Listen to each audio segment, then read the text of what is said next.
వాస్తవంగా ప్రభుత్వం ఇంత తొందరగా ఈ నిర్ణయం తీసుకుంటుందని అనుకోలేదు.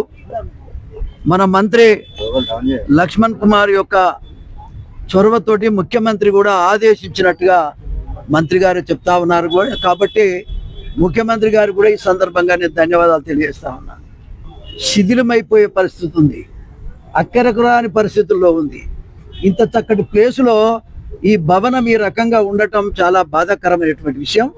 ఏది ఏమైనా దళిత జాతులకు అన్ని రంగాల్లో అక్కరొచ్చే విధంగా దీన్ని తీర్చిదిద్దామని మన మంత్రి గారు మాట్లాడారు, కమిటెడ్గా మాట్లాడారు. ఎందుకంటే ముఖ్యమంత్రి గారి యొక్క ఆదేశం మేరకే వారి యొక్క కార్యక్రమాన్ని చేపట్టారు. కాబట్టి తప్పకుండా ఇది అమలవుతుంది.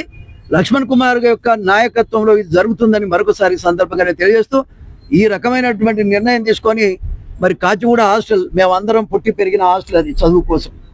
ఆనాడు మరి మంత్రి గారు కూడా హాస్టల్లో ఉన్నాడు అనుకుంటున్నాను, కరీంనగర్లో. మరి దయాకర్ ఉన్నాడు. అయితే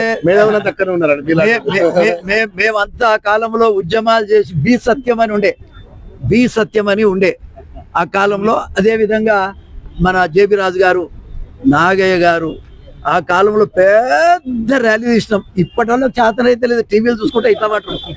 కాబట్టి మేమంతా రోడ్ల మీద ఉండి కొట్లాడితే ఆనాడు జగ్జీవన్ రామ్ గారు ఏంటి అలరి అని చెప్పేసి ఇదంతా గమనించి ఆయన వెంటనే ఆర్డర్ ఇచ్చిన విషయాన్ని కూడా ఈ సందర్భంగా నేను తెలియజేస్తా ఉన్నా.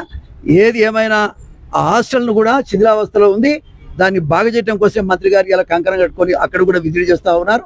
మన దళిత జాత బిడ్డలంతా ఇక్కడికి వచ్చి ఈ కార్యక్రమాన్ని చూడటమే కాదు, రాబోయే కాలంలో ఎవరికి దోచిన సలహాలు వాళ్ళు ఇవ్వండి. ప్రభుత్వం తప్పకుండా అది అమలుపరిచేటువంటి పరిస్థితిలో మంత్రి గారు ఉన్నారు. కాబట్టి మంత్రి గారు విజిట్ చేయటం, దాన్ని వెంటనే పూర్తి చేస్తామని చెప్పడం మరి అందరి తరఫున